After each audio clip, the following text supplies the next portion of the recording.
আসসালামু আলাইকুম ওরহমাতুল্লাহ। বন্ধুগণ, আজ বদর যুদ্ধের সংক্ষিপ্ত ইতিহাস আপনাদের নিকট বর্ণনা করব। আশা করি উপকৃত হবেন। বদর যুদ্ধের প্রেক্ষাপট।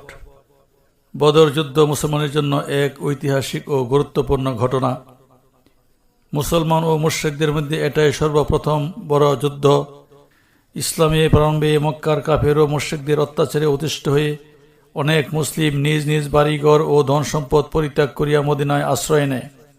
মক্কার মুশরিকগণ সে সকল সম্পদের অর্থ জমা করে মুসলমানদের বিরুদ্ধে যুদ্ধ করার জন্য, অস্ত্র ও যুদ্ধের সরঞ্জামাদি ক্রয় করার জন্য আবু সুফিয়ানের নেতৃত্বে একটি বিশাল বাণিজ্য কাফেলা সিরিয়ায় প্রেরণ করে। সেই কাফেলার মালপত্র বহনের জন্য 1000 উট ছিল। সেই বাণিজ্য কাফেলাকে পাহারা দেওয়ার জন্য 40 জন চৌকস অশ্বারোহী যোদ্ধাকে সঙ্গে নেওয়া হয়। মুশরিক নেতা আবু সুফিয়ান সিরিয়া হতে অস্ত্র সম্ভার ও রসদ নিয়ে মদিনার পার্শ্ববর্তী পথ ধরে অচিরেই মক্কায় যাত্রা করবে। রাসূল সাল্লাল্লাহু আলাইহি সাল্লামের কানে এ খবর পৌঁছা মাত্র তিনি কাল বিলম্ব না করে উপস্থিত মুহাজির ও আনসারদের সমন্বয়ে একটি বাহিনী প্রস্তুত করেন। উদ্দেশ্য ছিল আবু সুফিয়ানের কাফেলার পথ রোধ করা। রাসূল সাল্লাল্লাহু আলাইহি সাল্লাম স্বয়ং 313 জন সাহাবী নিয়ে মদিনা হতে 130 কিলোমিটার দূর বদর প্রান্তরে উপস্থিত হন। বদর নামক একটি কূপকে ভিত্তি করেই এ স্থানের নামকরণ করা হয় বদর প্রান্তর। বদর বিন এখলাত এই কূপটি খনন করেছিলেন। রাসূল সাল্লাল্লাহু আলাইহি সাল্লামের বাহিনী বদর প্রান্তরে পৌঁছার পূর্বেই আবু সুফিয়ান মক্কায় খবর প্রেরণ করে যে মুহাম্মদ আমাদের বাণিজ্য কাফেলাকে আক্রমণ করার জন্য আসতেছে। তোমরা দ্রুত সৈন্যবাহিনী নিয়ে মদিনার দিকে অগ্রসর হও, তা না হলে আমাদের বাণিজ্য কাফেলা মুহাম্মদের বাহিনী দ্বারা আক্রান্ত হবে। মক্কার মুশরিক নেতা আবু জেহেলের কানে এ খবর পৌঁছা মাত্র 1000 সৈন্যের এক বিশাল বাহিনী নিয়ে মদিনার দিকে রওনা হলো এবং 2য় হিজরির 16ই রমজান বদরের অদূরে হাজির হলো। ওইদিকে আবু সুফিয়ান অন্য পথ ধরে নিরাপদে বাণিজ্য কাফেলা নিয়ে মক্কায় পৌঁছে যায়। কুচক্রী আবু জেহেল কাফেলার সন্ধান না করে মদিনা আক্রমণ করার সিদ্ধান্ত নিল। সে সবাইকে যুদ্ধের প্ররোচনা দিতে লাগল। ততক্ষণে রাসূল সাল্লাল্লাহু আলাইহি সাল্লামের বাহিনী বদর প্রান্তরে উপস্থিত। আবু জেহেল তার অনুসারীদেরকে এটা বোঝাতে সক্ষম হলো যে যদি এক্ষুনি মুহাম্মদের দলকে ধ্বংস করা না হয় তাহলে ভবিষ্যতে আমাদের জন্য অনেক বড় হুমকির কারণ হবে। অতএব ওদেরকে আর সময় দেয়া ঠিক হবে না। ফলে তার সহযোগীদের যুদ্ধ করার ইচ্ছা না থাকলেও যুদ্ধের জন্য একমত হল। 13ই মার্চ 626 খ্রিস্টাব্দ, 17ই রমজান শুক্রবার, 2য় হিজরি। উভয় দলই বদর প্রান্তরে যুদ্ধের মুখোমুখি হল।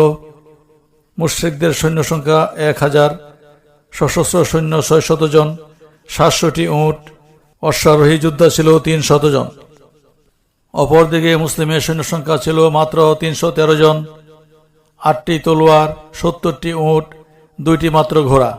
সামান্য সৈন্য ও সীমিত সরঞ্জাম দিয়ে কি করে কাফিরদের অত বড় সশস্ত্র যোদ্ধাদের সাথে মোকাবেলা করবে, এ নিয়ে যদিও চিন্তার কারণ ছিল, সাহসী যোদ্ধারা ছিল আল্লাহ তাআলার উপর পূর্ণ আস্থাশীল এবং রাসূল সাল্লাল্লাহু আলাইহি সাল্লামের প্রতি পূর্ণ আনুগত্যশীল। রাসূল সাল্লাল্লাহু আলাইহি সাল্লাম সেজদায় লুটিয়ে পড়লেন এবং বলতে লাগলেন, হে আল্লাহ, আজ আমরা যদি হেরে যাই দুনিয়াতে তোমার ইবাদত করার মতো কেউই থাকবে না। তোমার দিনকে প্রতিষ্ঠা করার জন্য আমাদেরকে সাহায্য করো এবং তোমার প্রতিশ্রুতি রক্ষা করো। যুদ্ধ শুরু হলো। আল্লাহ তাআলা 1000 ফেরেশতা প্রেরণ করে মুসলিম বাহিনীকে সাহায্য করলেন। কাফেরদের পক্ষে 70 জন নিহত হলো। এর মধ্যে আবু জেহেল, উতবা, সাইবা সহ প্রথম সারির কাফের নেতাগণ ছিল। তাছাড়া কাফেরদের 70 জন বন্দী হল। বন্দীদের মুক্তিপণ হিসাবে 4400 দিরহাম অথবা আনসারদের ছেলে মেয়েদেরকে শিক্ষাদান সাব্যস্ত হল। অপরদিকে মুসলমানদের পক্ষে 14 জন শহীদ হল, কেউই বন্দী হল না।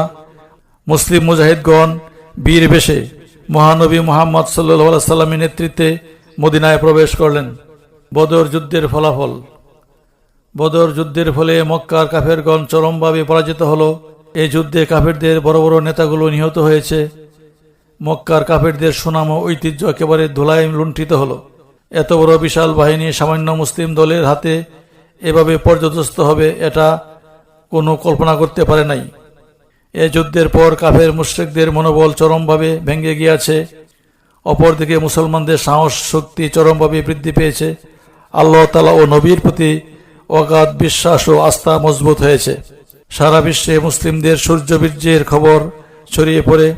ইসলামের প্রতি অমুসলিমদের বিশাল আস্থা ও বিশ্বাস বৃদ্ধি পায়, ফলে ইসলামের ছায়াতলে আশ্রয় নেয়। বন্ধুগণ, বদর যুদ্ধের সংক্ষিপ্ত ইতিহাস এখানেই সমাপ্ত হলো। ঘটনাটি কেমন লাগলো কমেন্টে জানাবেন এবং সাবস্ক্রাইব করে সাথে থাকবেন, এটাই আশা করি। সবাইকে ধন্যবাদ জানিয়ে ক্ষান্ত করলাম। আল্লাহ হাফেজ।